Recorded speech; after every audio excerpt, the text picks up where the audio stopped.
Oh, boy.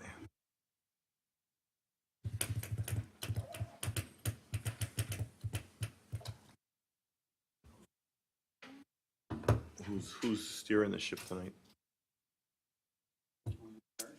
With this crazy contraption.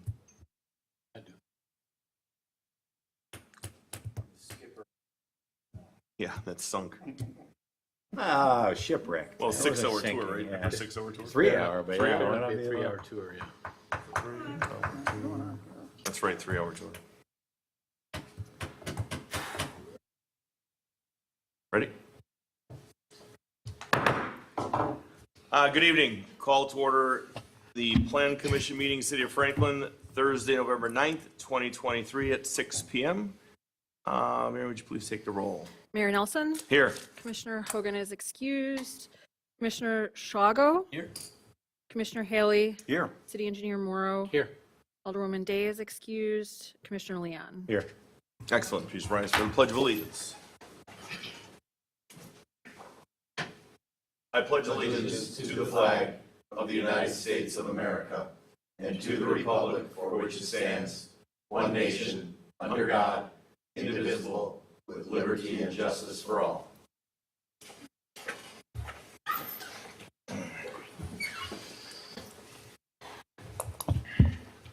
Okay, moving on to the approval of the minutes. Approval of regular meeting minutes of October 19th, 2023. Move to pass. Second. We have a first and a second. Any discussion? Seeing none, all those in favor? Aye. Any opposed? Ayes have it. Going on to number 2, approval of the special meeting of October 24th, 2023. I wasn't at that one, so. Kevin, Move approval. Second. got a first and a second. Seeing no further discussion, all those in favor? Aye. Aye. Any opposed? Ayes have it. Motion carries. What? I said aye. Going on to C, public hearing and business matters. Going to C1, Marion? Thank you, Mayor. Planner Fuchs will be presenting this item.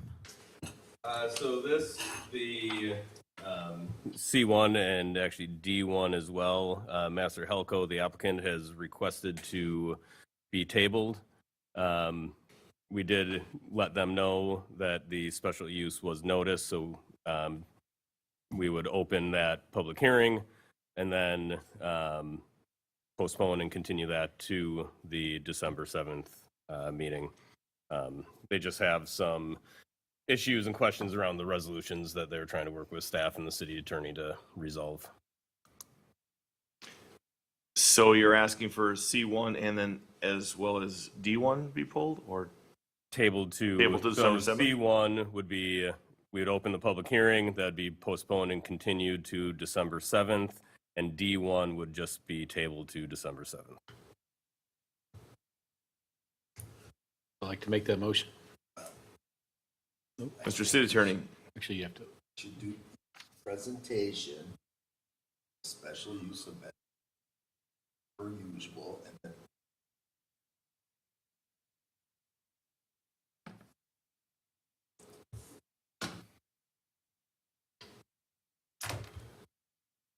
So the, this is currently the plat construction property. Master Helco, the applicant, is looking to occupy it and make some changes, adding the parking lot to the, in front of the building. They have some minor building modifications, painting, and then they'd be paving. Additional area, it's paved and gravelled currently. They'd be paving the rest of it and adding the stormwater pond in the southwest corner of the property. And then they also, the bottom picture is of their landscaping plan. And the use is they're a fence wholesaler and distributor. And they do some light manufacturing of gates. okay, thank you. So we're going to open up the hearing and then just keep it open till December 7th. December 7th.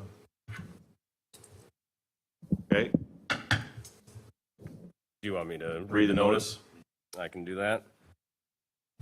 The City of Franklin Plan Commission will hold a public hearing on Thursday, November 9th, 2023 at 6 p.m. in the Common Council Chambers at the Franklin City Hall, 9229 West Loomis Road, Franklin, Wisconsin, 53132, to take public comments regarding a request by Master Helco for property located at 7407 South 27th Street, property zone B4, South 27th Street, mixed-use commercial district, tax key number 761-9994-006.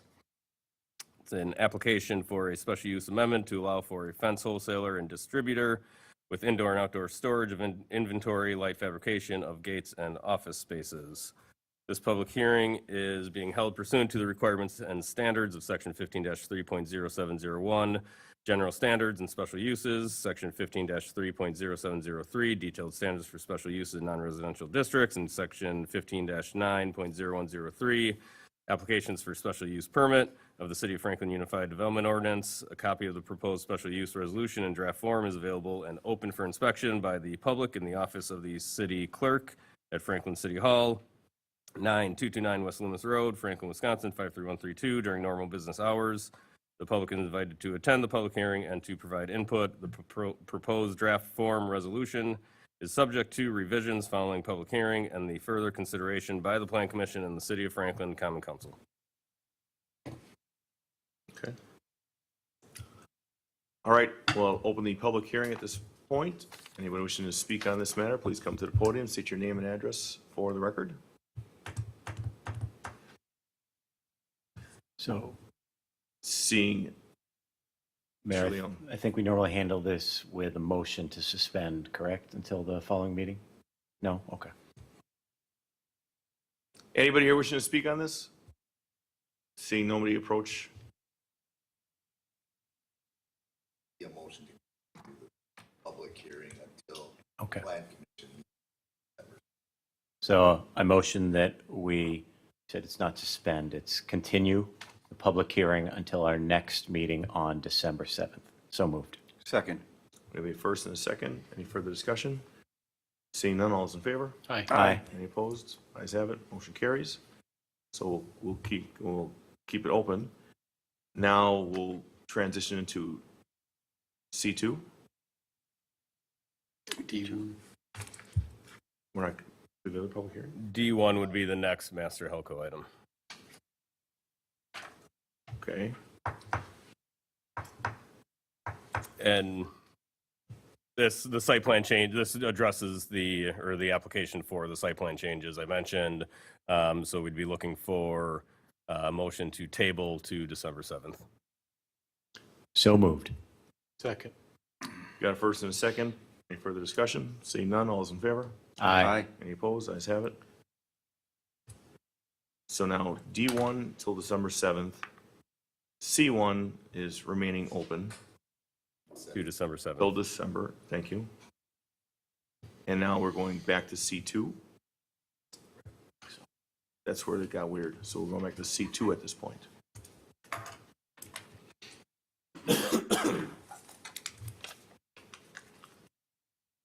You take on C2?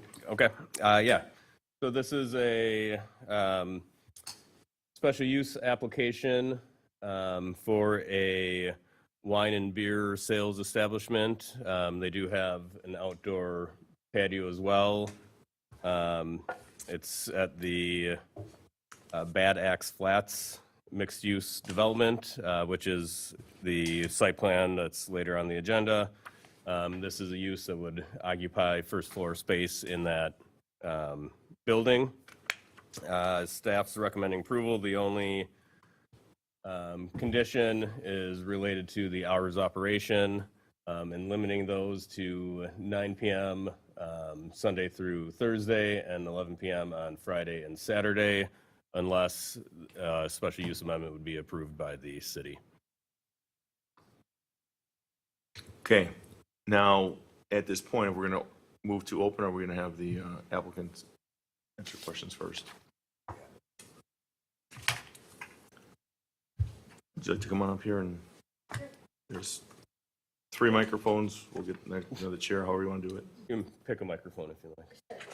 2 of the 3 have lights on, so.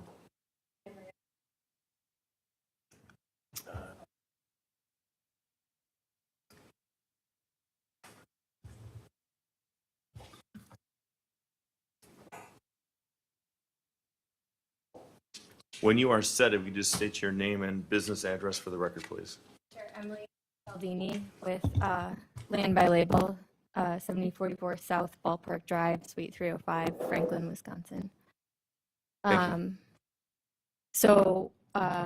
The special use that we're requesting this evening is to allow for 3 sellers to operate at Bad Ox Flats. So 3 sellers is actually a business that originally established in the city of Franklin. They currently operate. For the record, 6:10 PM, Alderwoman has arrived.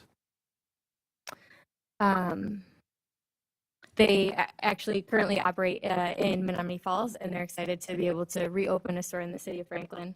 They're a high-end beer wine operator that does some limited retail operations for beer and wine. They don't have any food that they serve in-house, just bar snacks like popcorn, chips, that sort of thing. They're always highly ranked in Milwaukee Magazine and other publications. And they're excited to be a part of the Franklin community again. Any other questions?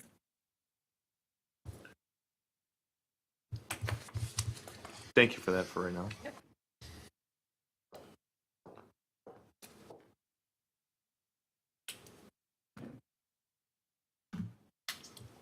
You'd like me to read the Please. hearing notice? The City of Franklin Plan Commission will hold a public hearing on Thursday, November 9th, 2023 at 6 PM in the Common Council Chambers of the Franklin City Hall, 9229 West Loomis Road, Franklin, Wisconsin, 53132, to take public comments regarding a request by Bad Axe Flats LLC for property located at 7160 South Ballpark Drive, Suite 130, tax key number 754900600, for an application for a special use to allow for a beer and wine sales establishment with an outdoor wine and beer garden. This public hearing is being held pursuant to the requirements and standards of Section 15-3.0701, General Standards and Special Uses, or for special uses, Section 15-3.0703, Detailed Standards for Special Uses, Non-Residential Districts, and 15-9.0103, Applications for Special Use Permit of the City of Franklin Unified Development Ordinance. A copy of the proposed special use resolution in draft form is available and open for inspection by the public in the office of the city clerk at Franklin City Hall, 9229 West Loomis Road, Franklin, Wisconsin, 53132, during normal business hours. The public is invited to attend the public hearing and to provide input. The proposed draft form resolution is subject to revisions following public hearing and the further consideration by the Plan Commission and the City of Franklin Common Council. Thank you. So at this time, we'll open up the public hearing. Anyone wishing to step forward, please state your name and address for the record. The public hearing is open.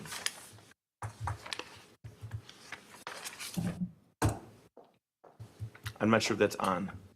Hello? It's Is it? on. Okay, great. Dana Gint, 9011 West Hawthorne Lane. I'm here. I'm first of all requesting that you have answers to the following questions and concerns prior to making any recommendations to the Common Council. First of all, there's no information related to noise mitigation, not only for the outdoor beer garden, but also the indoor areas. To be compliant with Franklin Ordinances, Chapter 121, tavern entertainment liquor license properties must be located a minimum of 1,000 feet away from any residential area.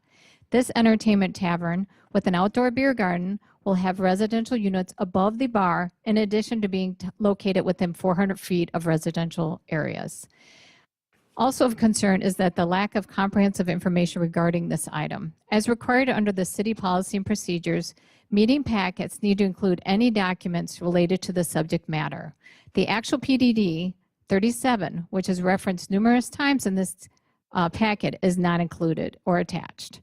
As required by state law, all planned development districts need to show substantial evidence that the plan will best promote health, public health, safety, morals, order, convenience, general welfare, and ensure proper planning and design.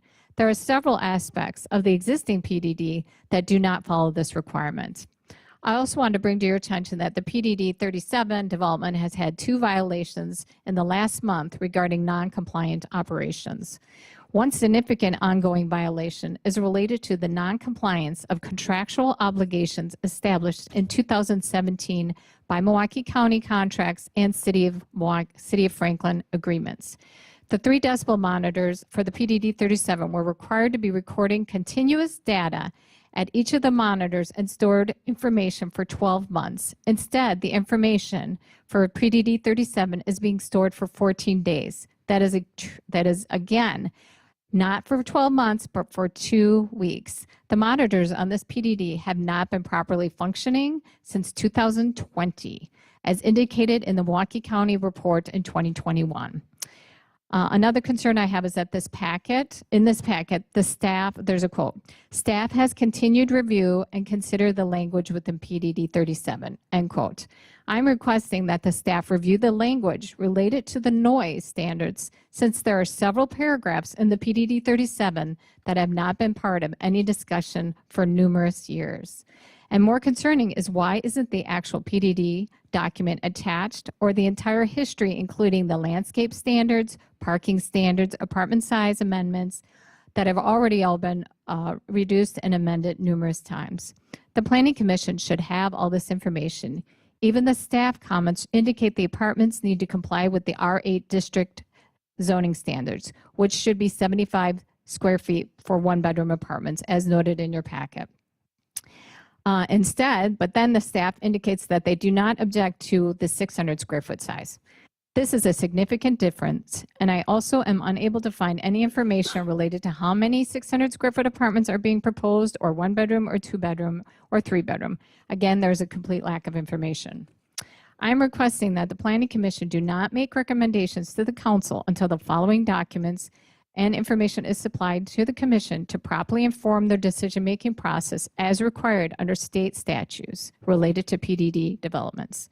According to page 11 of the PDD 37, district special uses include item D, entertainment, outdoor, and indoor music. Was the Planning Commission supplied this portion of the PDD for their evaluation? Was the Planning Commission supplied the 150 noise complaints filed in 2022 for the PDD 37, or the 1,000 complaints filed within the last several years? Has the PDD had, or that the PDD has had 2 violations within the last 2 months, including other violations regarding the berm? The PDD 37 ordinance 2018 includes a directive that has not been fulfilled by the Planning Commission that is located in the PDD itself. It's quoted, "The applicant shall provide a report to the Planning Commission after 1 year of occupancy permit of the new stadium to review the results of the noise monitoring," end quote. So there's action required here to perform the 1 year review to address the noise issues at the Rock and PDD 37. This should be placed on an agenda with the review of this development in conjunction together. I'm not sure how to even apply the 50 decibel standard for this development, since 50 decibels during the day and 45 at night applies to residential district property lines. But it appears this is zone R8 and there's residential units on top of the tavern itself. So I'm asking that the condition be that the 50 decibels be established during the day and 45 at night, be included in the PDD approval and any discussion of the conditions for this development. The resolution and several areas of this packet include language about other conditions can be determined as part of this packet. So I'm asking that additional conditions about noise be included for this item and to be brought back with all the related information and presented to the Common Council prior to making any decisions. I appreciate your time. I do have copies of those violations and the PDD if you need that. Thank you. Thank you. Anyone else wishing to speak on this?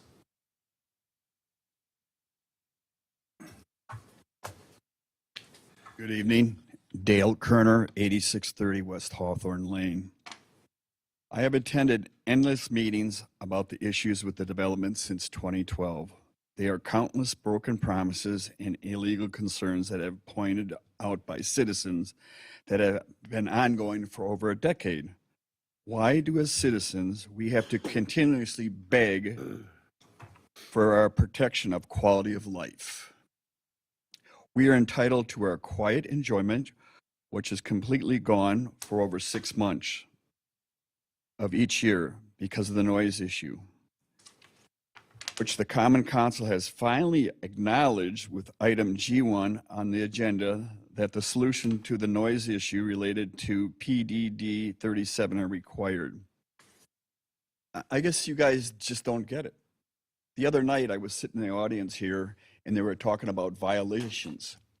And I came up again, and I've said this several times, the developer said when the tacos and tequila thing was happening, the noise would not leave the stadium, let alone hit our property lines. And our government officials up there said, oh, it wasn't their speakers, it was the other people's speakers. Well, that'd be like saying, Mr. Kerner, if your son, if we catch him again speeding, we're gonna put him in jail because this is a right-of-way or a school system. Well, they see my car and they go, well, your son's been speeding through here and violating. Well, that wasn't that son, it was a different son. So let's hold people accountable and not just brush it off. You wonder why you're getting bad press? It's because of this continuous lack of responsibility to give me the quality of life that I deserve. So I thank you for your time.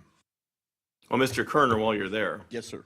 I'm only assuming that you're referring to my comment. Yes, sir. Where let's keep it in an actual context of exactly Right. what I said. Okay. Okay? Yes. So I was at that same that same licensing committee meeting where the group that represented Tacos Tequila said, this is, we're not going to have any problems because it's Right. their system in that bowl. Exactly. Well, all I'm referring to, I'm not giving them a pass. I'm saying the facts that it was another organization that came in. I don't give them a pass, Mr. Kerner. I'm acknowledging that that's where the fault lies. But at that and that's where the breakdown was. Okay, but at that I'm not time- saying, oh, it's not their problem. Please don't characterize it like that. Because trust me, when I see all of you come in here for a meeting, I know we're going to get beat up on noise. Yep. So I'm well aware the problems are, and we're fixing them. Okay. But to rehash and rehash and rehash, we know we have to do. Okay. But That's all I'll say on that. what I'm saying is, as a government official, as the mayor, the chief of police or whatever, they could have went over there that day when they were violating and said, you got a choice. Either you turn the noise down or we shut you down. And that was not done by our government officials, plain and simple. The violation was so, how do I say that? Out of this world that was unbelievable. It's laughed at on local news and stuff like that. So, but thank you. We're off the agenda when it came on the agenda. Mr. Kleist. Andy Kleist, 6025 Parkview Road, Greendale. Just real quick, like you said, you already know what this is going to be about. I'm going to echo Dana's comments. I'm going to echo Dale's comments. Same issue. They get a lot of passes over there. There's a lot of issues. There's a long history there of noise there. I guess I'm just concerned with this new development going in. There's an outdoor bar going to be there. Are there going to be outdoor bands? What's the noise going to be like? How's this going to be controlled? So I guess I'd like to see something put in place that shows some protection for the surrounding neighbors there. So, thank you. Thank you, Mr. Kleist. Anybody else wishing to speak on this right now?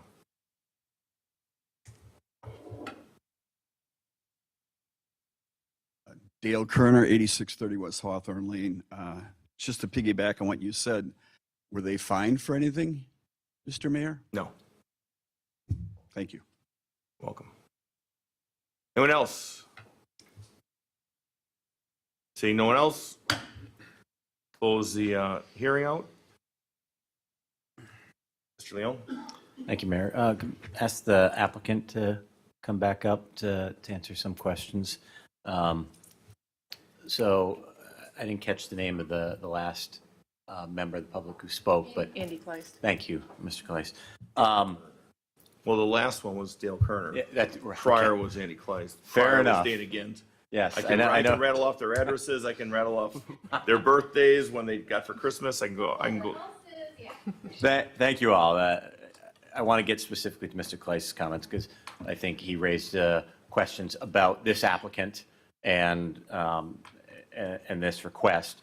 And I think it's fair to ask the applicant to answer questions about noise specifically. While all the speakers were up, I was looking at the location of it.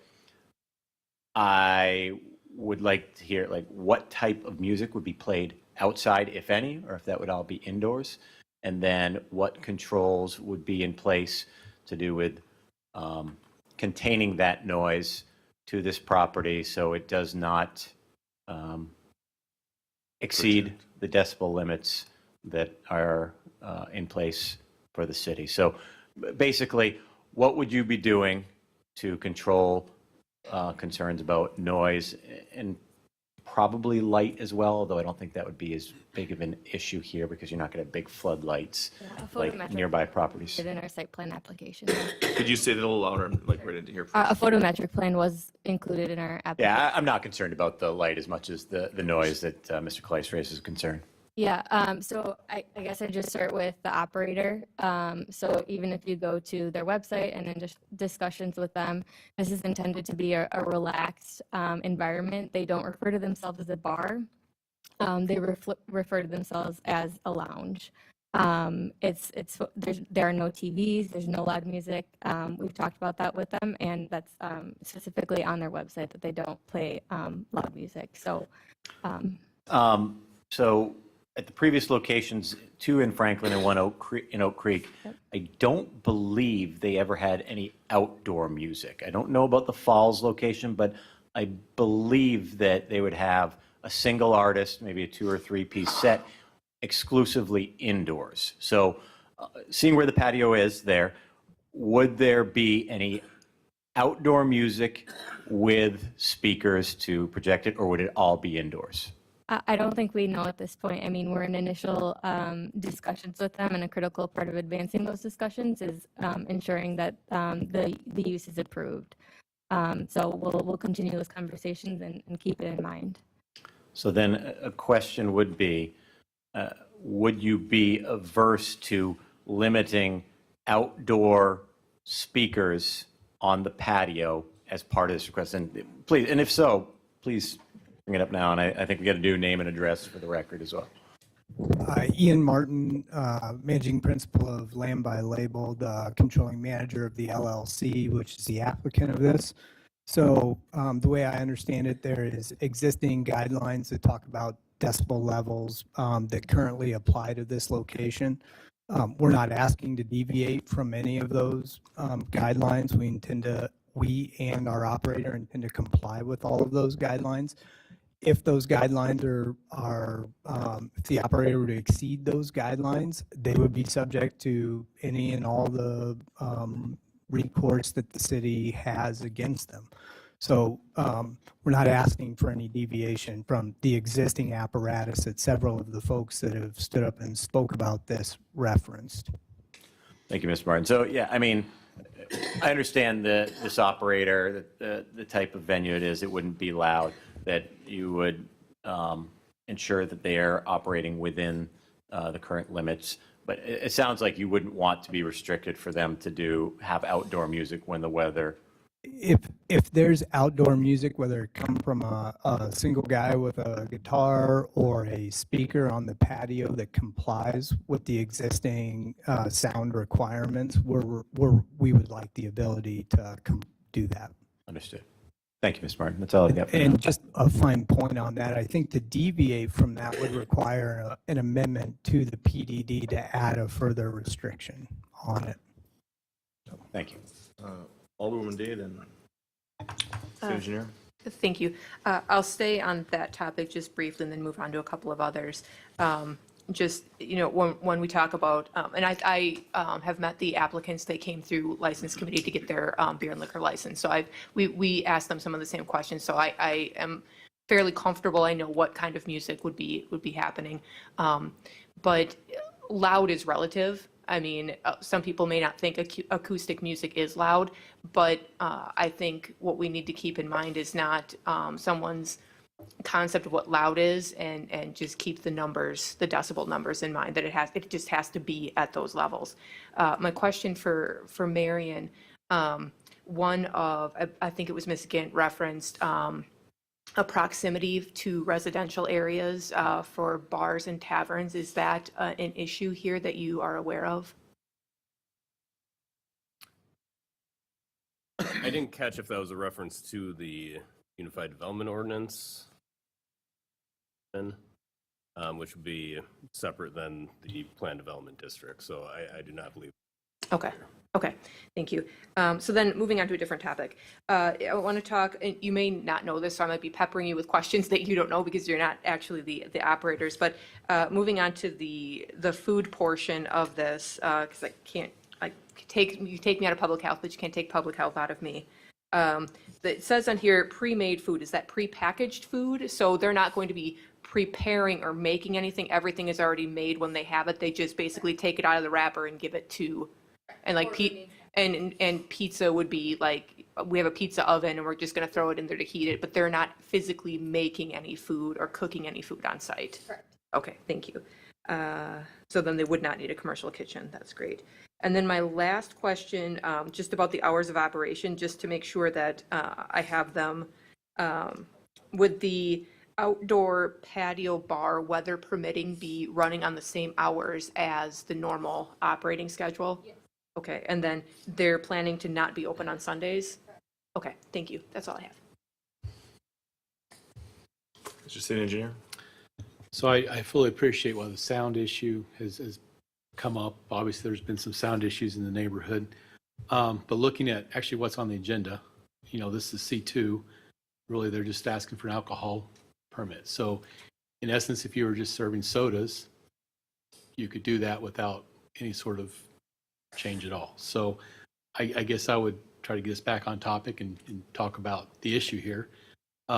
Looking ahead, also in D2 and was it D3? Again, I don't see the sound issue, but I would say that suppose sound were an issue. Remember that these are tenants of yours, and you also have tenants in the building. So you would be primarily motivated to keep the sound levels down because the first person, as was indicated, the residential that are living right above you, those would be the first people to complain. And obviously, it's probably not worth your lease for a business if all your residents move out because of the issue. I think primarily is you asked for more you asked for more residences here than you did business. So because initially we wanted more business actually in this building, and you asked for more residents. So I guess I feel comfortable if a sound is an issue.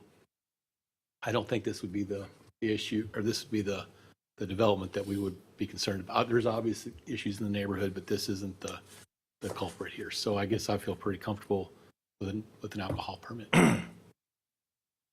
Mr. Leon? I share the city engineer's comfort with this development as well. But one other question. So understanding that the operator is not the exact same owner when they were located in Franklin before, but at their locations in Franklin, or if we're aware in Oak Creek when it was right over there, is the city aware of any violations by 3 Cellars of noise when they previously operated here? It's kind of a loaded question. I don't think that there were any violations by this operator in the past to anyone's knowledge. So again, I think it's probably not going to be a concern here. So sorry for taking it back off topic, but I want to make that point. So anything further on this at this point from the applicant? Mr. Haley? I guess I'd just like to follow up briefly on the comment that Ms. Gint made. Apparently, we're over the sound report. I remember requesting that probably 2 years ago. It's going to come back to us within a year. I haven't seen it, haven't heard anything from it. So can we follow up on that? Are you saying, what do you mean? This was related to development across the street on the north side. Ms. Gint referenced it in her comments. It's out there. We were promised it as a plan commission and never received it. So Yes. somebody needs to do some digging and get that in front of us. Other than that, if the applicant is comfortable, I mean, the one that caught my eye a little bit was 11 o'clock on Fridays and Saturdays, and I understand exactly why that is, but as was indicated, they're going to have to deal with their residents in terms of keeping the sound levels down. Okay, potential motion on this? Is there, can it be read, please? Oh, sorry. I can read the motion if you like, Mayor. Please. Motion to adopt a resolution approving a special use for a beer and wine sales establishment with an outdoor wine and beer garden upon property located at 7160 South Ballpark Drive. So moved. Second. We have a first and a second. Any further discussion? Seeing none, all is in favor? Aye. Aye. Any opposed? Ayes have it, motion carries. Going on to D, business matters. We requested, are we still going to go with, we're now moving, number 3 will be what we're going to discuss, is that? I thought we were going to go with, 3 was supposed to be replaced. Procedurally, I suggested actually switching to D3 first, but if that complicates things, D2 can be contingent on D3 as well. Oh, So why don't we move, maybe I just go through the site plan, it's the bigger, it's more detailed on the development. if, I mean, your request makes sense, why don't we go to D3? D3, and then we'll go back to D2, Okay. all right?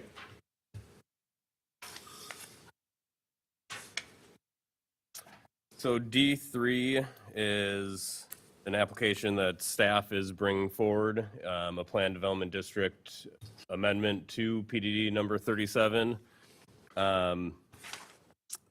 This is there's 2 changes that are being requested. One, correction to a reference in PDD number 37, which is why this is moving forward as a staff request. The original PDD is drafted, referenced a incorrect table in looking at the dwelling unit size, minimum dwelling unit size for the apartments. So this, as it's shown on the screen, would just reference instead of the table D1, it's 15304442 D2. The second change would be then going to that table and changing the average dwelling unit size for a 1-bedroom dwelling unit from 700 to 600 square feet. That does accommodate the Bad Axe Flats development. Staff included it here as we don't have objections to that, and we're coming forward with this PDD amendment to correct the PDD. So those are the 2 proposed changes. Any comments on that? Mr. City Attorney? This is proposed as a minor site plan amendment. That's why there's no public hearing on this agenda. Amend the Board Plan Development District Ordinance. And the Unified Development Ordinance, Section 15-9.0208, Sub 7, Sub C states, subsequent change or addition to the plans or use. And this is plan development.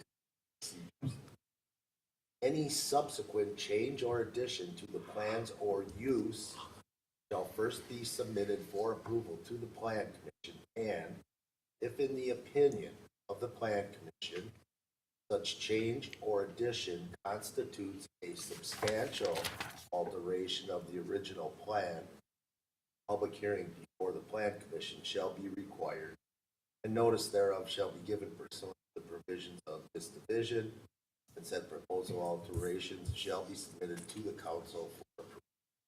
So the question is whether or not the Plan Commission determines that the change basically to the use, because of the size of particular use, it constitutes a substantial alteration of the original plan. Mr. Leon? So, Mr. City Attorney, in the past, if we wanted to have public comments on a business matter, I can never remember the right term, it's not a breach in protocol, but it's a, what do you call it if we want to take public comments on a business? Suspension of the rules? So would a suspension of the rules so that we can open this up for public comment address any potential concerns between minor and major variance? If so, I would propose suspending the rules. On file. My answer would be no, because you have specific provision in the Unified Development Ordinance. And if you want to hear from the public as to, with regard to a determination, whether it's a substantial change or not, should be, that hearing should be published as a standard public hearing. What if we didn't have a public hearing, but we opened up a citizen comment on it? Same answer. So, okay, Or I then think you could suspend the rules and have a citizen comment on it, post a public hearing on it. are we, That's in- avoiding the intent, detail of the ordinance. so what if we were to instead, and I don't know if the applicant is over this, tabling it until December 7th to allow for a publicly noticed? No, that's not a viable option. We would not have time to Okay. notice it. No. So yeah, I think the real question to the plan commission is if it is something that the plan commissioners find to be a substantial change of the ordinance. If not, then it could proceed as a minor amendment without any issues regarding public comment or public hearings. I would like to see the applicants back at the table. Ian, would you have the floor? It's on, just hold it closer, like karaoke. Could the city attorney read the UDO ordinance that he's referencing that defines what a substantial change is?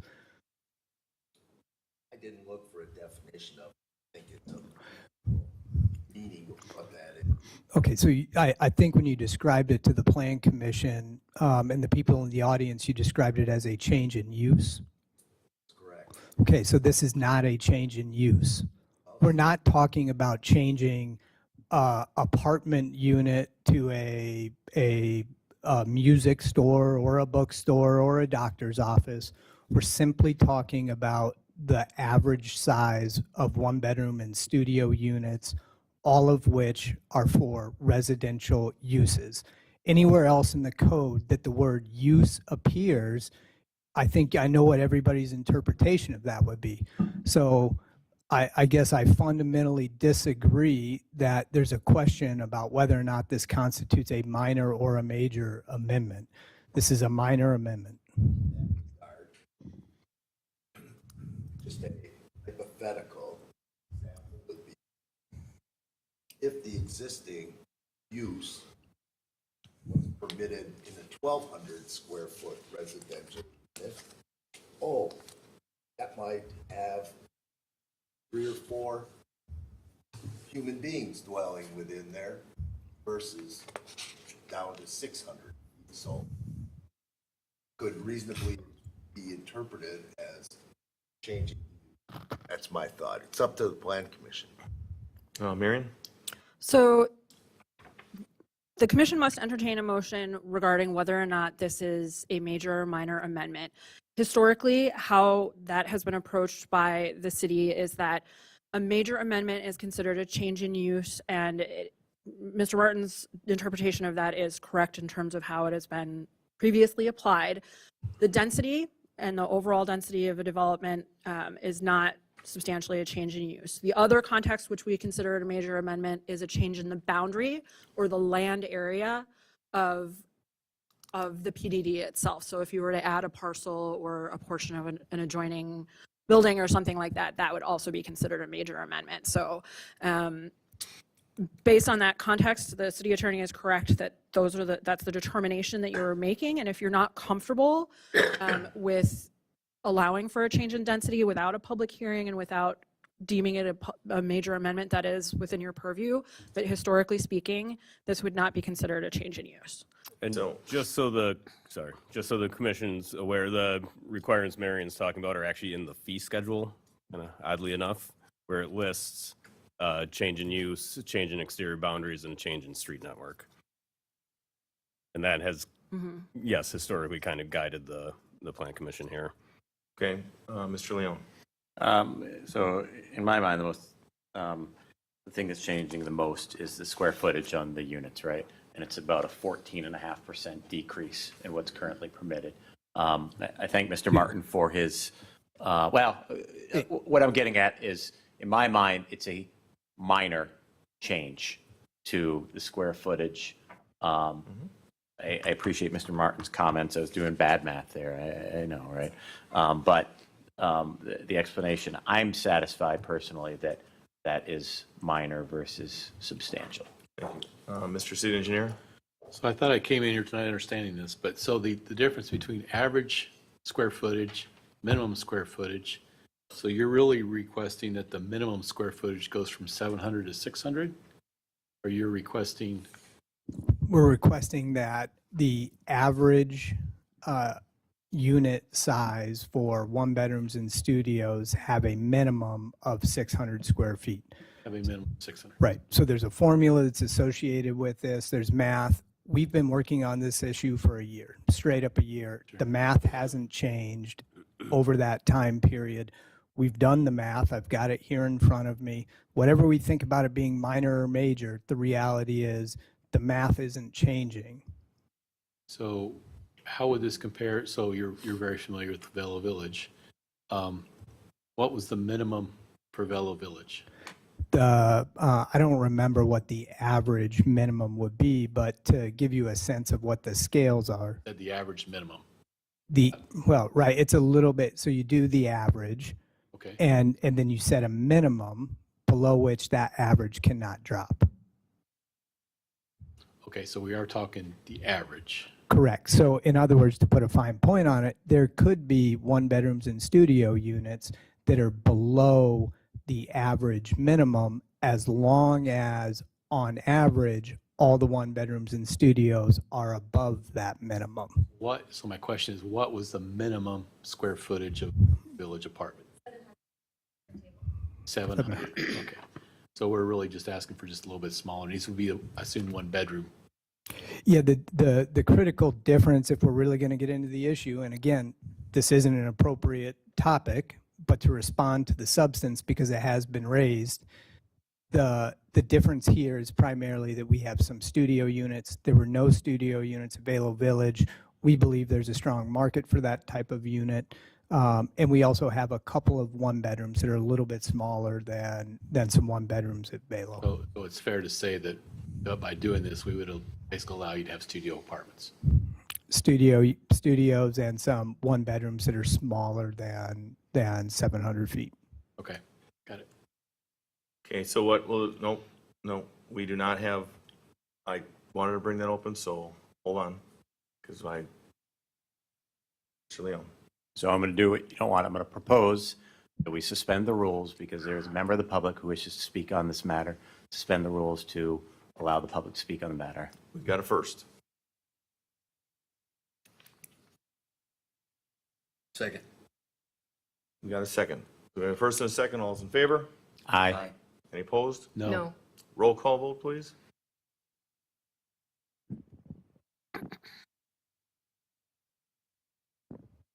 Commissioner Hogan is excused. Commissioner Shago? Aye.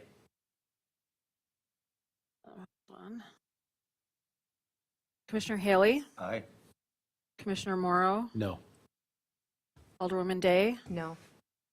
Commissioner Leon? Aye. The ayes have it. Motion carries. Are 4 votes required for all plan commission actions? We had 5 members voting 4 affirmatives. for all That's what actions? That's what it takes for at least adoption of an action.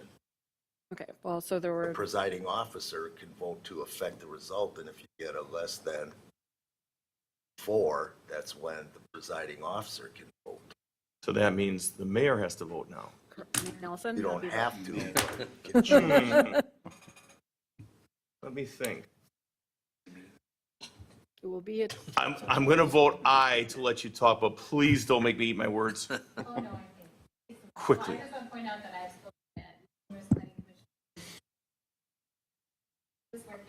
I don't think so. Okay.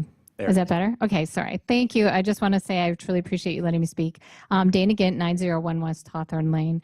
I just want to point out a couple concerns that I have.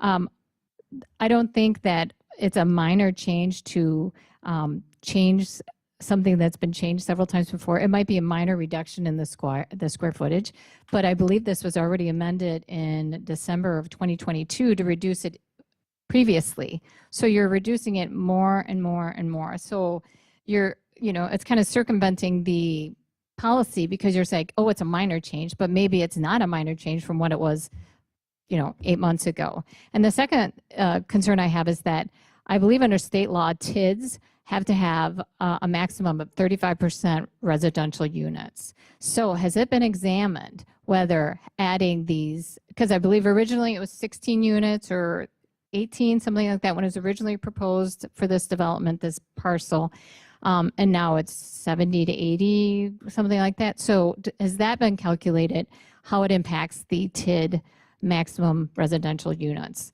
The other concern I have is that it's also not a minor change for a tavern, and it does have, I understand the Three Cellars, their website says they have live music. So their other locations don't have outdoor bars, outdoor areas that I'm aware of. So that does impact the noise. If they do have an acoustic, the Umbrella Bar has an acoustic person that people can hear. So just because it's acoustic doesn't mean you're not have a microphone and a bunch of speakers set out, because I have pictures of them doing that, even though they call it acoustic, it's not.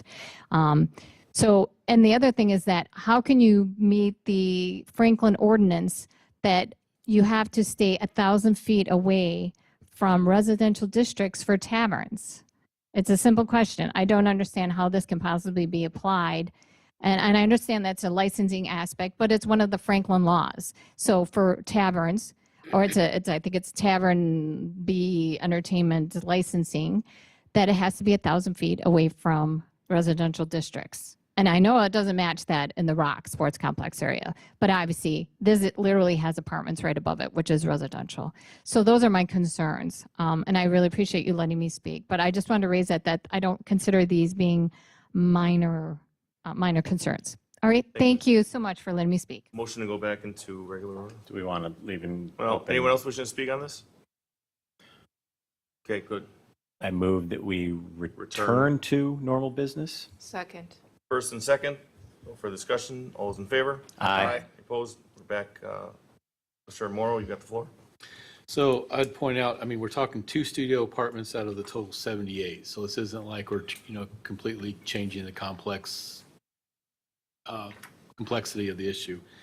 As far as the overall square footage of residential, we're not changing the overall square footage. Whether it's 78 apartments or 3 apartments, it's still the same square footage of residential. So I know we did talk a lot about, the complexity, and I don't recall the exact math, but it worked when we did the TID once upon a time. And because we talked about, again, we wanted more commercial in the first floor, and the applicant convinced us that we needed more residential in the neighborhood, but we still wanted at least 1, maybe 2 of these kinds of issues. So I guess I would suggest to you that of the total square footage of residential, we're not changing that. We're just changing the number of units.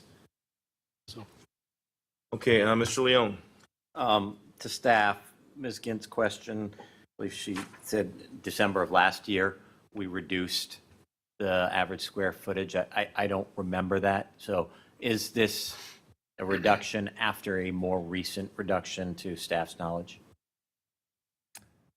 I don't know offhand. Just for comparison's sake, and what I would, if there was a reduction, the R8 district is that minimum dwelling unit size is 750, typically within PDD ordinances, and I don't know what the reason would have been to go higher, but that's often the starting point. So it may have been 750. I can't say for sure though. I'm still comfortable that this is a minor change. Doesn't matter. Anyone else? We do have a motion that's prepared. It says C3, but I think it should be D3 on page 3 of 4. Mr. City Attorney? Only that the Unified Development Vision I read, the only one that allows for a minor. So the subject matter is either part of the plans or use. That's what the ordinance applies. Okay. Otherwise, it's ordinance, UDO ordinance amendment, which requires the normal process. Okay, so with that said, there is a prepared motion which says C3, but I believe it should be D3. Is that correct? On Correct. Page 3 of 4? Correct. So would you please read that motion? A motion to determine the proposed plan development district amendment to be a minor amendment. You gonna, can you continue or the whole? And then the Deal. second motion would be a motion to adopt an ordinance amending Table 15-3.0442C1 and Table 15-3.0442D2 related to the minimum total living area per residential apartment dwelling unit and to reduce the minimum required dwelling unit size for one-bedroom dwelling units from 700 to 600 square feet. Can we take both these motions at the same time or individually? No. Separate. All right, on the first motion that was read, So moved. Second? we have a first and a second. All those in favor? Aye. Aye. Any opposed? Ayes have, a motion carries. On the second motion, do we have a? Can I hear that one again? Sorry. I Second was- motion, I'll read it.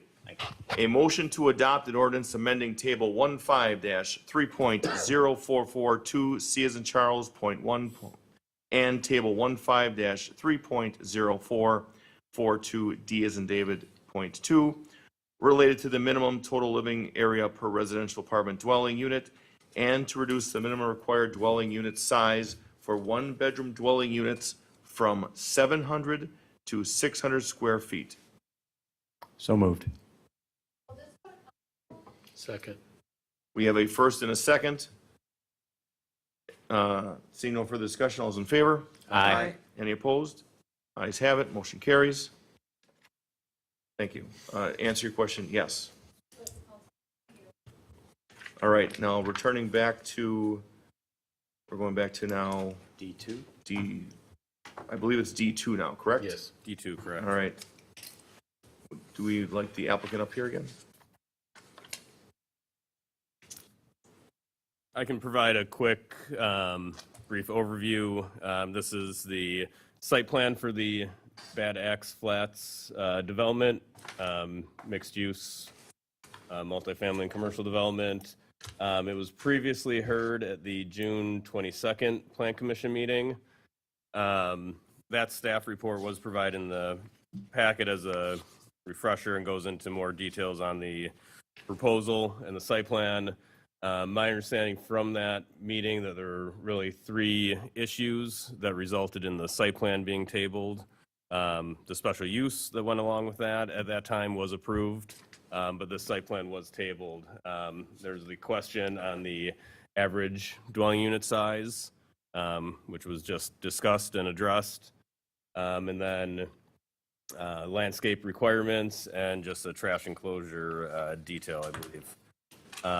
The applicant has provided, they've addressed staff comments and conditions, provided a dumpster enclosure detail.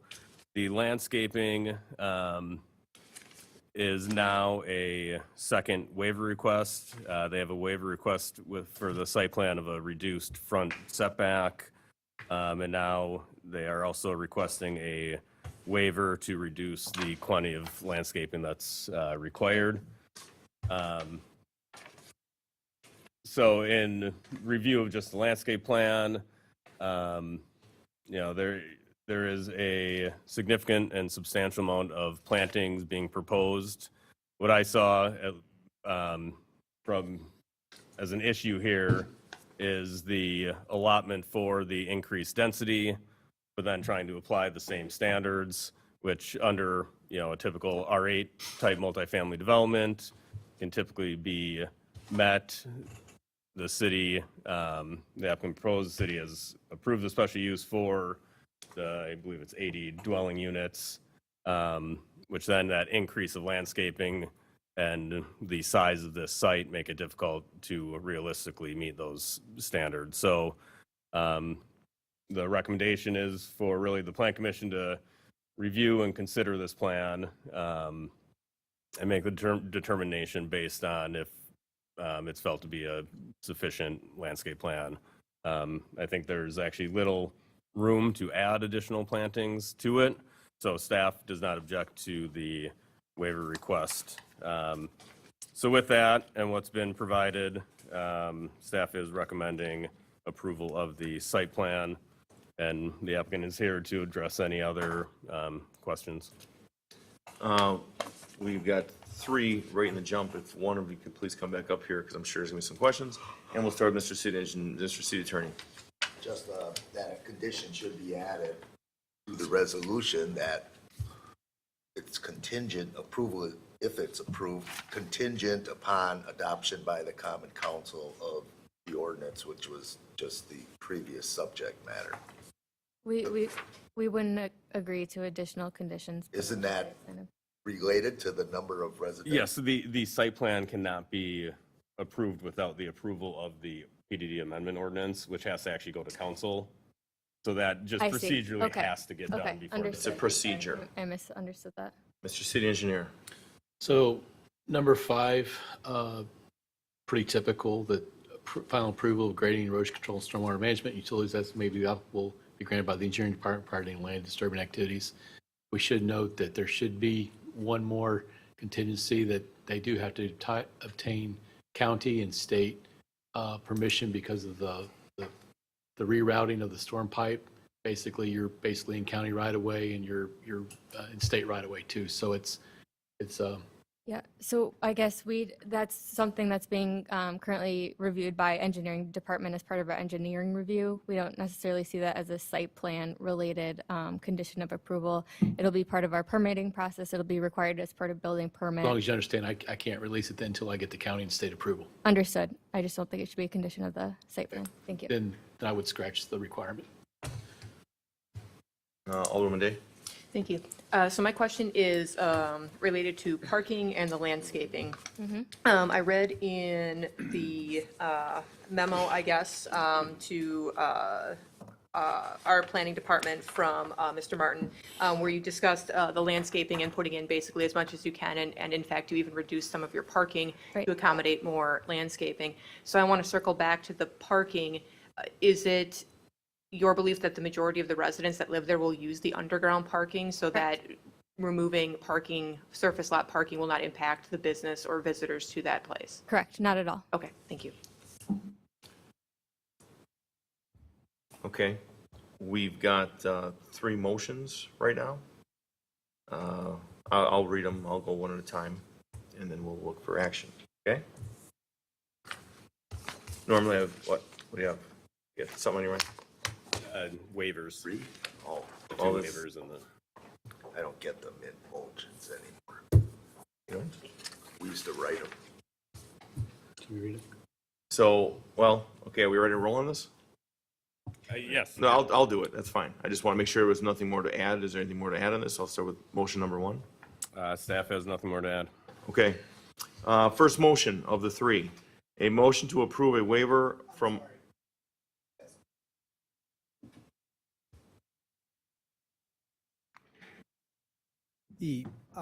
I'm trying to understand what the condition is for council approval of the site plan. It's the site plan approval is going to be contingent upon the approval of the PDD amendment, because that changes the. Understood. Just to understood. So to clarify, the council has to approve the the PDD amendment, but the detailed site plan approval and all the waivers associated therewith that are before the planning commission do not go to city council. The planning commission is in fact the final arbiter of that decision. Is that correct? Okay. Correct, Mr. City Attorney. Oh, it was on. That's correct. However, if the site plan requires certain terms in an ordinance and those terms don't exist, the site plan should not exist. So. Okay, so I make it conditioned upon approval by the council of the amendment to Plan Development District number 37. So the planning commission recommends an approval of the PDD amendment to the council. Sitting here tonight, we're asking for it to approve the detailed site plan and all the waivers associated therewith. if that approval is contingent on the council's approval of the staff city application, not my application, the city's application to amend the PDD to clarify a mistake in their own code, then I'll accept that as a condition. But I want it to be clear that when the planning commission votes tonight on the detailed site plan and all the waivers, it is final. There's no hearings at the city council about it. There's no further meetings about it. We're done. Is that correct? I disagree. It's exactly what I just said, and that's bottom line. Keep it simple. Well, I think the bottom line, Jesse, is we don't understand. We don't understand what your position is. Maybe I'm the only one in the room, but I don't think so. If the ordinance, if the PDD amendment ordinance does not go through, then the question is, can the site plan be developed with, because you'd be meeting then the average dwelling unit size of 700. Right. square feet. If the, so in other words, if the council does not approve the PDD amendment, our site plan would comply, in fact. It's just that I wouldn't be able to have the minimum unit size. So I could still build the building that looks exactly like this, with the landscaping that looks exactly like this, with the parking that looks exactly like this, with the operations that look exactly like this. I would just have to reduce the unit count, which would create an incredible absurdity because the unit count has in fact already been approved by the council. But I think that's a fair description of your position. Is that right? Well, it would have to be 100% for sure that you would not go down to the 600-foot minimum if that ordinance does not get adopted. I understood that the site plan required that 600-foot. So this is new information to me that you would not do it that way if the ordinance is not approved. Well, I think whether or not I would do it is a development operational underwriting decision about how many units I can fit in the box that we're asking to be approved and landscaped as such. I think it's clear the applicant understands the situation and the result of if the PDD amendment does not go through. So if that, And I understood it, that it would only go back if it didn't fail here, if it didn't, the first part of the PDD would only go back if there's that change that you mentioned to the council. I thought this was a final say for the 600, from the 700 to 600. that has to go to the common council. Okay, so that goes to council, but the other part that you're mentioning does not go to council. Or planning commission's final deciding factor On the site plan, that's correct. on the site plan. Which means the applicant cannot do the minimum average 600 feet if the council does not pass it. Because you Well, don't have. I would have to comply with the then applicable minimum average unit size. Well, there should be a clarification in the motion to state. Because the code isn't adequate. I mean, let's just zoom out here, and you can see I'm getting a little frustrated, as I think you all are, because this thing has become so wrapped around the axle over the last 12 months. It's staggering that we're here talking about it right now. We complied with the code as it is written, plain and simple, as shown up in the staff report, and frankly, the prior staff report prior to that and the one prior to that. The city's position is there is a mistake in PD 37, and they're trying to correct it. You can imagine from a private business, private developer standpoint, when we read a code and it's clear, and there's no doubt this is clear. Nobody, you tell me if I'm wrong, but nobody's arguing that it's ambiguous and we're trying to understand it better. They're just saying it was a mistake on behalf of the city. I read the code that existed. I spent $1 million designing the project to that end, only to now have people say, well, actually it's a mistake and we're going to use this project as the test pit to correct it.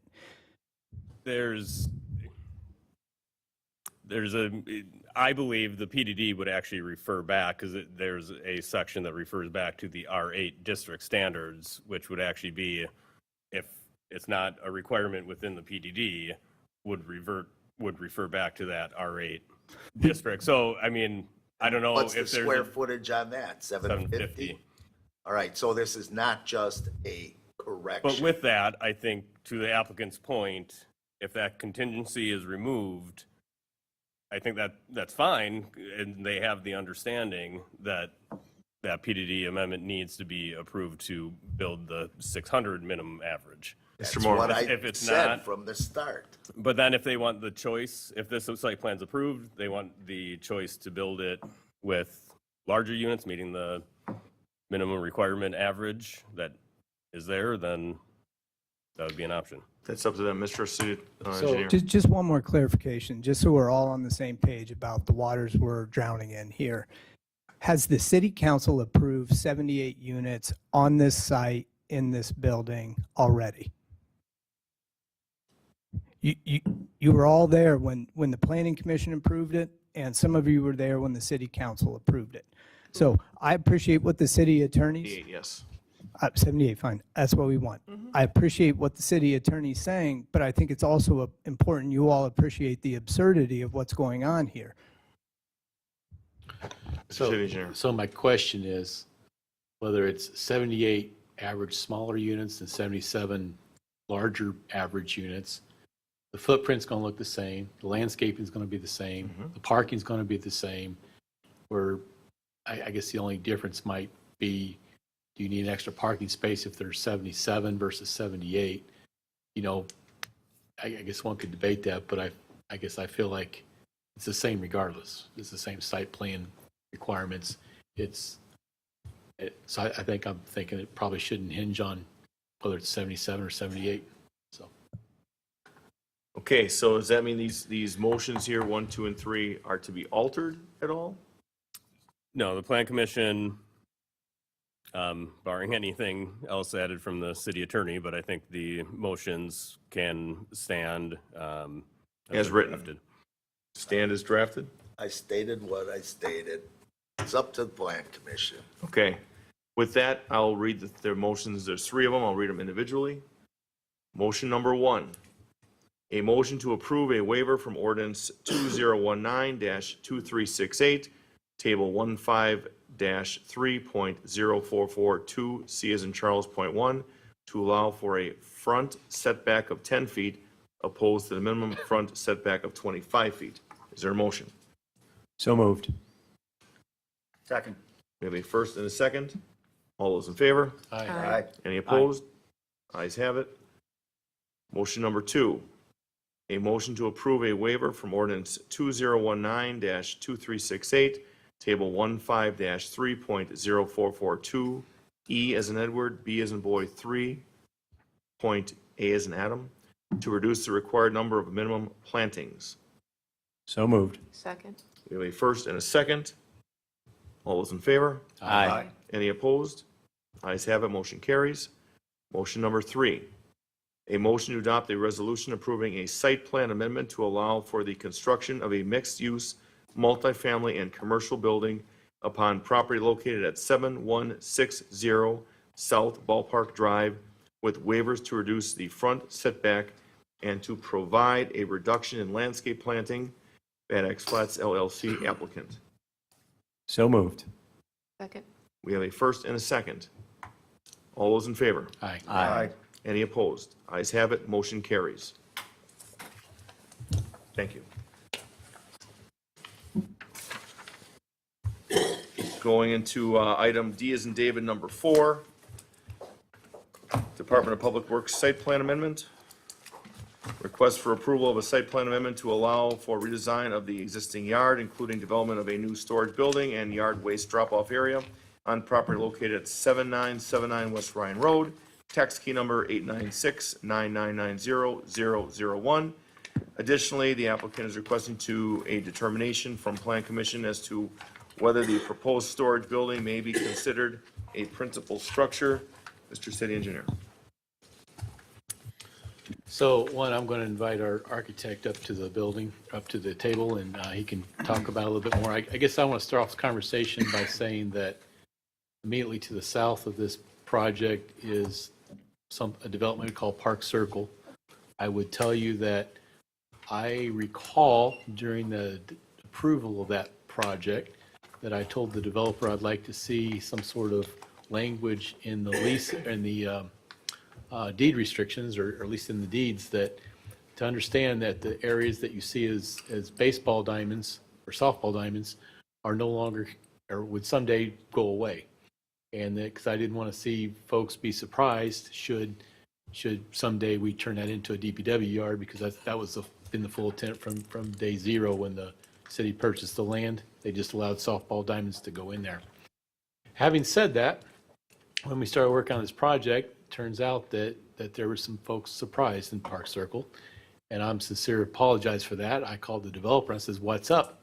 That was a discussion, and you said you would, and they recalled the conversation, but they said, "Yeah, but we really didn't think the city would ever do it." So bottom line is, I will tell you up front that I don't believe the developer told the residents that there would be eventually the DPW yard there, and I apologize for that, but that's always been the intent.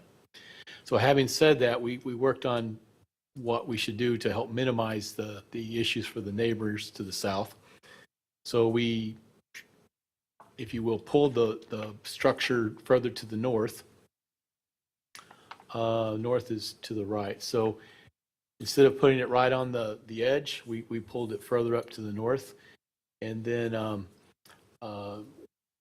the intent is to have landscape the heck out of that berm for the folks. So I believe that it's done in such a way that we're going to completely screen the facilities from the residents next door. Having said that, if you were to go out and watch it during construction, it's going to look like we're going to actually build a hill to put this structure on. So I think maybe our architect may describe it a little bit better, but in essence, what happens is we've lowered it as much as we realistically could without having to put a bunch of walls and split elevations in the DPW yard, because eventually the goal is to expand the DPW facility. So when you run that floor plan out at a relatively level grade, and then 6% is the most we really wanted to slope it. It is that DPW new building will be sticking up out of the at least 6 to 10 feet, if you will, from the current grade. So again, we not only have the slope with a lot of landscaping, but I've also added a 3-foot berm for doing that. So I'm doing everything possible to try to screen that from the neighbors. So I just wanted to open up by saying that, acknowledge that neighbors are a little surprised that this is going in next door, but I think I've done everything I can to mitigate it, but this has always been the intent of what we're trying to do here. So, Do we want the presentation from the architect first? Because I do have a question. Sure. John Wallenkamp, 7305 West Wisconsin Avenue, Wauwatosa, Wisconsin. As Glenn mentioned, cross-section through the site, south is to the left. We've increased that existing hill that exists there today by almost about 12 feet. And on top of that hill that Glenn mentioned would be a 3-foot berm. But in addition to that, we heavily landscaped it and staggered that landscaping to pretty much block all visible vision that you would have. Any vision that you would have would almost be a 45-degree angle looking out a window up to the sky based on the topography of where the residents are down below. The proposed red footprint is the proposed building, 12,000 square feet. It should be known that's a secondary use building for the city, meaning that's secondary tiered vehicles that rarely dispatch. So it's not like it's a building that 50 vehicles are leaving in and out every day, but it's more seasonal vehicles for overflow vehicles to get them out of the yard. You said 12,000? 12,000 square feet, yes. Okay. The structure is 28 feet high. The current building is 28 feet high. Just to give you some frame of reference, the round circle just to the right of that is the salt dome. That's a little over 50 feet tall, which would still be about 20 feet taller than this building today. As Glenn mentioned, between the red and the green, there'd be still a 6-foot difference in height. So even though the existing building is the 30-foot tall and ours is 28, the grade is 6 foot lower. So right off the bat, we're starting lower. The topography along the entire site, like Glenn mentioned, is going to be improved. along the south and the east, 2 additional retention ponds would be installed with this project too. And then to the west is the new residential drop site, which would come off of 80th Street. Thank you. Does that conclude? That concludes. Ready for questions? Yep. Marion? If I may, before we get to questions, I just have a few items I'd like to canvass for the commission. You all know where this is located at 7979 West Ryan Road. But generally speaking, the application does comply with the requirements of the zoning. They're required to provide the additional screening and have been working hard to do that. However, the building does not meet the requirements of the ordinance under the standards for accessory structures. And so there is a request for a zoning determination in the staff report and in the packet that is before you this evening. So at present, we don't have a designated zoning administrator. That is a role that a member of staff, typically the planning manager, would take on, but we were not able to make that determination without that person, so that then falls to Plan Commission. So a shed or garage is defined as an accessory structure by the UDO, and the maximum allowable height for those in this zoning district is 25 feet. So the structure is 28 feet. However, the facility is part of the primary use of the Public Works building. So although it is in essence, the storage building and has some other functions. Those are the functions of Public Works facilities at this location. So there is a reasonable case to be made that it can be considered part of the primary use and therefore a primary structure. And then the 40-foot height restriction would apply. However, that is part of the resolution that's draft resolution that's here. That's a determination that commission would have to make. Otherwise, yeah, the development complies with the standards of the UDO. So, Thank you. Yep. Commissioner Leon? I want to thank the city engineer for his comments and his explanation of what engineering and the architect did. But it does sound like there were some miscommunications on this. I do generally recall something to do with this project coming up in the past, but from everything you explained to me, I think that we should have this as a public hearing item, that we should table this item and publicly notice it so that we can have comments from the neighbors if they so choose to come in and speak on this matter. So I guess I would yield for other comments, but I do want to make that motion before we vote on D4. Mr. City Attorney? I don't think changing that statutory issue to a public process. Suspend the rules and ask citizens to speak. But in terms of, even if you just put some kind of notice on the agenda that's borderline akin to posting a notice for a public hearing and doesn't fit into public hearing categories. So- Survey the neighbors akin to what's done with special assessments. So, Mr. Leon? yeah, I mean, I understand the city attorney's point, but, you know, ultimately, I think we can err on the side of getting it noticed, even if it isn't a statutory requirement, so that, that citizens' neighbors nearby can be notified of it, make their comments. It may make some changes to what's being proposed. Probably not, but it allows not only, yes, and I understand we can suspend and have people come in, but are there other neighbors who aren't aware of this because of miscommunications during this process? Mr. City Attorney? That is the statutory statewide purpose for posting an agenda for a public meeting. Tells the public what the subject matters are before the board, commissioner, committee, or council. That's been done. Marion? As a potential compromise, and I know Glenn is going to hate this suggestion, you could have a neighborhood meeting. The city attorney is referring to what are state law requirements related to certain types of applications. They include the requirement that we publish a notification in the newspaper. There's a cost associated with that and certain requirements in terms of how that's worded, what pieces of code it refers to, et cetera. This application doesn't have any local or state requirements that would trigger that requirement.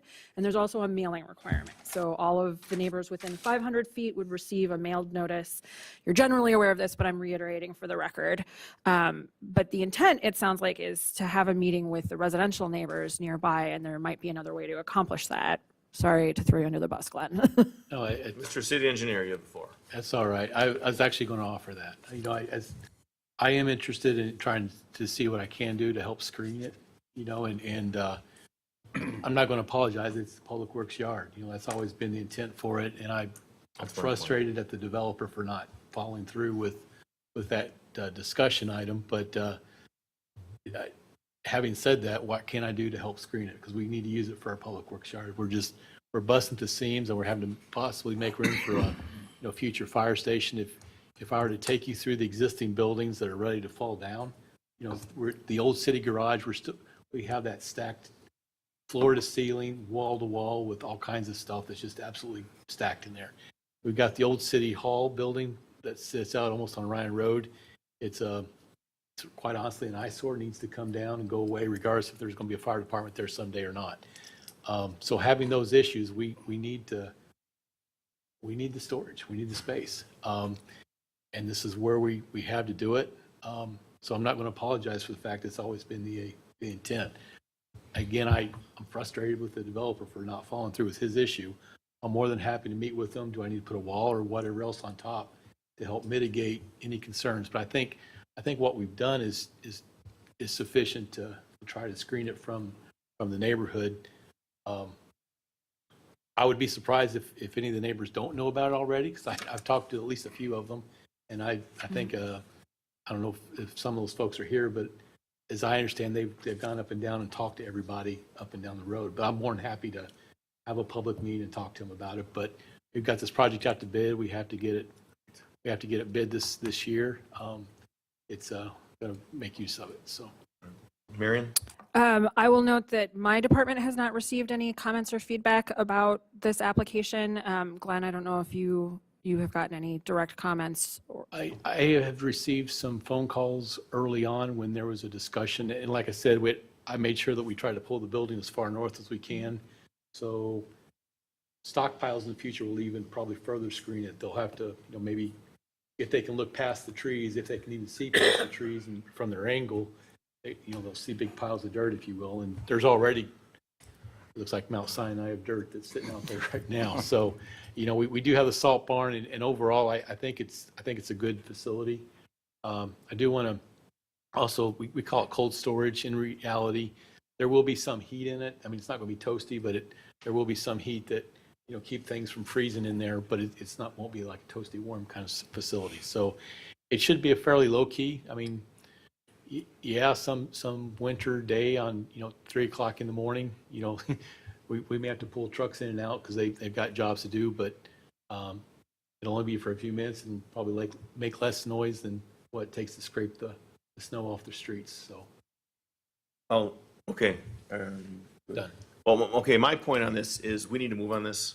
That DPW yard it's crystal clear what its function is. It's been there. We need it.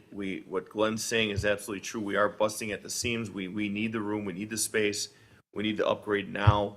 Where people are well aware if this is an issue, but that's our DPW yard, and they have a very, very important function to go and commit to. So that's why we definitely need it. I know there's a motion here. I'm prepared to move on the motion. So I know we're still talking. I understand that, but I know there is a motion. So Alderwoman Day. Yeah, I want to take it back to kind of the agenda and the matter at hand. So my understanding is we're here because of the zoning problem, or one of the reasons we're here with whether it's a accessory structure or a principal building and the height of the new building. With the 28 feet, I believe I heard either you, Glenn, or the architect mention that the current building is also 28 feet. So the reason that this is 28 or greater than the 25 is so that they match. Is it that? No. So What I'm just my question is between 25 and 28 feet. What is the purpose for the extra 3 feet? Is it equipment? So one, we do have tall equipment that we're need to move around inside, but also in addition, we were tasked with having some storage for City Hall. And there was a former alderman that tied us to the number of square footage of this building. So we, to keep it under cost, we do have some, if you will, second you went up. story of City Hall storage where they'll keep things like, voting kinds of stuff. And we're providing storage for City Hall, second story, if you will. Okay. Mr. Leon? So, thank you, Ms. X. I believe your proposal would be a good option. So I understood the city attorney's meeting. So I think that we should reach out to the neighbors in a public way and table this item until that happens. And who's the alder for this district? Holfer. Mr. Hofer. D1, District 1. So I would ask, obviously, that should be part of the alder's responsibility to organize that. So understand there's a desire to move forward on this. I think that from what's been described to me, that there wouldn't be harm in delaying this by a month, potentially longer, so that we can ensure that we get good public comment on there. I see the city attorney has a question, but I am going to make the motion to table it. If it fails, it fails. And then I will probably vote no on the item, so we need a roll call. But I believe that the public should be a part of it in some way, more so than they have been up to this point. Mr. City Engineer? When are the bids due? We have planned? Tuesday, Tuesday. 14th. 14th. The 14th of November. Yes, sir. All right, Mr. City Attorney? Why doesn't it just, if it's able, put over to the next meeting? There will not be another meeting in November due to the holiday. So the next meeting will be December 7th. So. Does that work with the bid process? Yeah, we could still open bids. We just delay the bid. But again, I have no problem meeting with the residents with the holidays and so forth. I don't know how quickly we can make that happen, but I'll meet. I would ask that Alderman Holfer be advised and aware of the situation, but I would ask that you do your magic because Sure. you're very quick and lickety-split on those things. Kind of. Try to be. Right. So if your motion is to table I think this, the city attorney has another comment before I make the motion, and maybe Commissioner Haley. oh, Mr. City Attorney? December 7th, 4 weeks from now, that should be sufficient. I think so. Just number 2, just in the resolution, it tends to read that the mayor is the applicant. That's crazy. And these are rare applications. I would have thought it would have been a Department of Public Works application, but it's actually a city application, correct? I would just change the resolution, clarify that it's a city application. We don't have the presiding officer being the applicant. Because I would sell that building and develop it into condos. How many square feet? As many as you want. A few? Noise, whatever you want. Beer and wine. Mr. Haley? Thank you. Quick question. Future edition, which way does that go? To the west? To the south. South? Of the green, to the left. So, A future addition to the existing building? yes. Okay. We don't ever intend to add on this building other than possibly maybe a lean-to or something off the side of it, but no. That's what I was trying to understand. So Yeah. this structure itself won't increase in size? Structure will not increase in size, although if we could fit, we would put a lean-to. Yeah, there you see the lean-to. That's nice. There's a picture of the building. Okay, Very nice. the other issue, question, well, I had the same question about the height, but if you're telling me that's the height it needs to be, 28. is what it needs to be. Have we made any attempts to mitigate potential noise? Berms and vegetation aren't very good at that. They're great at visual berming, but, and Yeah. you don't need to answer this, but if we're gonna talk to the public, you might wanna be prepared with that. It Sure. may be a wooden fence on top of the berm. It takes a solid structure to effectively deflect, if you will, sounds, and my biggest concern is backup alarms. I don't know how horrendous Ooh, they the are. beepings. It's very rare occasions you'll hear trucks out there past 3 o'clock in the afternoon. You know, Again, great things to be ready, Yep. because these are the questions I think the neighbors will have. Okay, thank you. So, Mr. Leon? So then I have a motion to table this item until the December 7th meeting so that the staff and Alder for the district can meet with neighbors to get feedback and to include visual and sound deflection is what is proposed. Mr. City Attorney, I guess you. With the understanding that it's not a requirement or mandatory that the alder. Right. I would leave D1 out of it. I mean, well, he's going to be advised of it, but I don't want him feeling he's obligated because I want Glenn to do his thing without being held up. I can tell you, we have no plans for tacos and tequilas.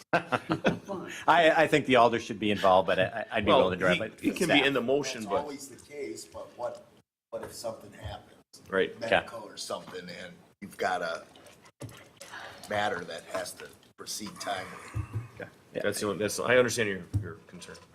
So I make the motion as I made it with the understanding that the city, the Alder for the district may not be available and that staff would handle it on the city's behalf. So that's my motion. Excellent. We have a motion. Is there a second? Second. There's a second. Any further discussion? Seeing none, all is in favor? Aye. Any opposed? Ayes have it. Motion carries. Going on to item D as in David 5. Thank you for your patience. Thanks, John. This will be much more lightning, a lot less stress. I won't jinx it. We Energy Site Plan Amendment, request for approval of a site plan amendment to allow for a redesigned atrium, including entryway, landscaping, and patio on property located at 4800. Uh-oh.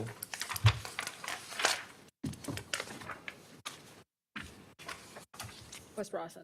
Oh, on the very, okay, see, West Rawson should be Rawson Avenue. Tax key number 740-9988-006 is the applicant here. If there's an applicant, please approach, have a seat at a chair. This will go quick and painless, please. Yep, thank you, Mayor. So this application is a request from We Energies for after-the-fact approvals of this site plan amendment. What happened briefly was that the applicant did show the department a previous iteration of a proposed change to the front facade of the building that in the scope of it did not require review from planning. I was not the reviewer of that, but subsequently, during a sign request, we saw an elevation of the front, requested that they submit a minor site plan amendment, and then discovered that there was also a fence included in the application that must be approved by Plan Commission. Thus, it is here before you this evening. So after much delay, which we're resolving now. So the applicant has already produced this work. They have removed solar collectors, which look like a sunroom, and have added some windows to the western facade and replaced them with this revised, this is a rendering, but it is already there, a revised atrium and a front patio. So this is the patio area with the front yard fence that requires your acceptance.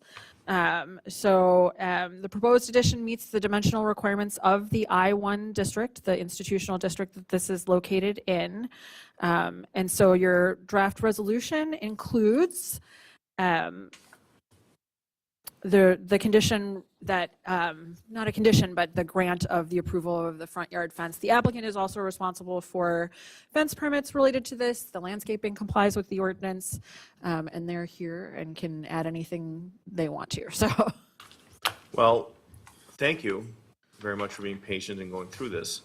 I would prefer for this one to just answer questions because we can, looking at the time here, you've been patient, staff supported it, so questions from the commission here? Mr. Haley? The revised resolution that was at our table, what changed? thank you for pointing that out. There was an error in the packet. I put the wrong property owner on the header of the resolution, so that was revised. I'd sell that too.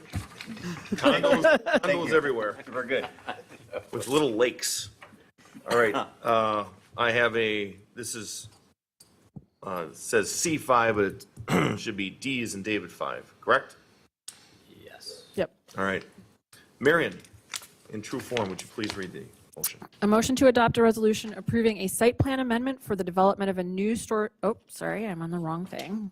Motion to adopt a resolution approving a site plan amendment for the redesign of the front entrance of the Wisconsin Energy's Service Center upon property located at 4800 West Rawson Avenue by Ryan Lee, WEC Energy Group applicant, Wisconsin Electric Power Company property owner. So moved. Second. We have a first and a second. Seeing no further discussion, all those in favor? Aye. Any opposed? Ayes have it, motion carries. Thank you.